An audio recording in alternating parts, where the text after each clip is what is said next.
kebahagiaan itu bukan turun dari langit, tetapi diperjuangkan, diusahakan. Hati yang bahagia, jiwa yang bahagia bisa memampukan kita untuk makin kreatif.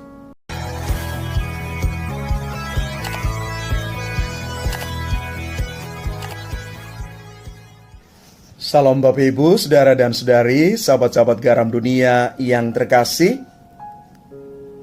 Yesus di dalam bacaan Injil hari ini yang diambil dari Injil Matius bab 5 ayat 1 sampai dengan 12 berbicara kepada kita semua tentang sabda bahagia. Kalau kita membaca perikop Injil tentang sabda bahagia Yesus ini, nampaknya sangat puitis. Tetapi kalau kita masuk lebih dalam, kata-kata Yesus sebenarnya jelas mengutarakan sesuatu yang bertentangan dengan hal-hal yang biasa dijalankan di dunia ini. Bahkan biarpun pesan Yesus ini menarik bagi kita, dalam kenyataannya dunia menggiring kita pada suatu cara hidup yang lain.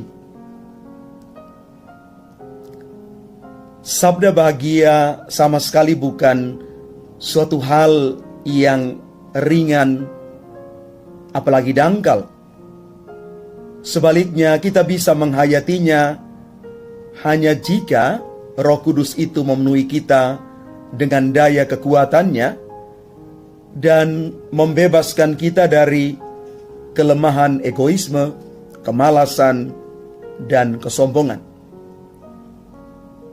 Inilah yang digambarkan di dalam satu dokumen gereja Gaudete et Exsultate artikel yang ke-65. Sabda bahagia Yesus ditujukan kepada semua orang yang dengan kepenuhan hatinya mau mengikuti Kristus.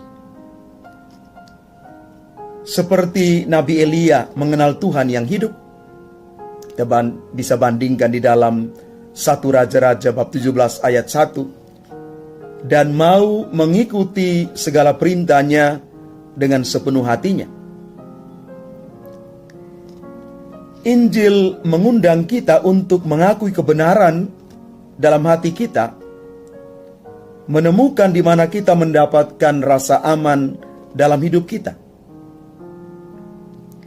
Biasanya orang-orang kaya merasa aman dengan kekayaan mereka dan berpikir bahwa kalau kekayaan tersebut terancam, keseluruhan makna hidupnya di dunia akan runtuh. Yesus sendiri mengatakan kepada kita tentang hal ini dalam perumpamaan orang kaya yang bodoh. Dia berbicara tentang seseorang yang percaya diri namun bodoh, sebab dia tidak menyadari diri bahwa dia bisa hari itu juga meninggal dunia. Kita bisa bandingkan di dalam Injil Lukas bab 12 ayat 16 sampai dengan 21. Maka Bapak Ibu Saudara dan Saudari umat Tuhan yang terkasih, setiap kita pasti punya definisi khusus apa itu kebahagiaan. Tetapi sejatinya kebahagiaan yang abadi itu ada di dalam Tuhan. Kebahagiaan yang kekal ketika Tuhan mempercayakan kepada kita hidup yang benar di hadapan Tuhan dan sesama. Maka kebahagiaan itu sebenarnya harus diperjuangkan. Tetapi bukan hanya kebahagiaan di dunia ini saja, tetapi kebahagiaan nanti ketika kita boleh mengalami rahmat Allah yang penuh di dalam kerajaan surga itu. Itulah kebahagiaan yang paripurna di dalam Kristus. Maka supaya kita boleh sampai kepada kebahagiaan itu, kita mulai dari kebahagiaan kecil di dunia ini yang kita perjuangkan tiap hari. Sekali lagi Bapak Ibu, kebahagiaan itu bukan turun dari langit, tetapi diperjuangkan, diusahakan.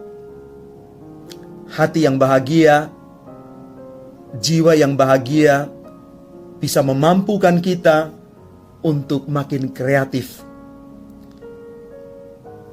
menjadikan kita bisa bertahan di dalam hidup.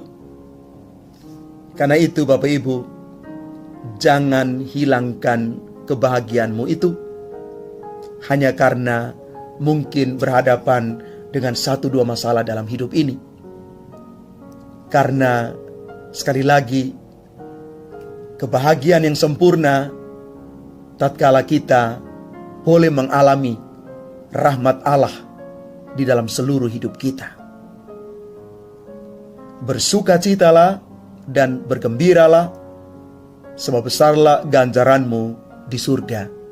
Demikian kata Yesus. Tuhan memberkati kita sekalian. Amin.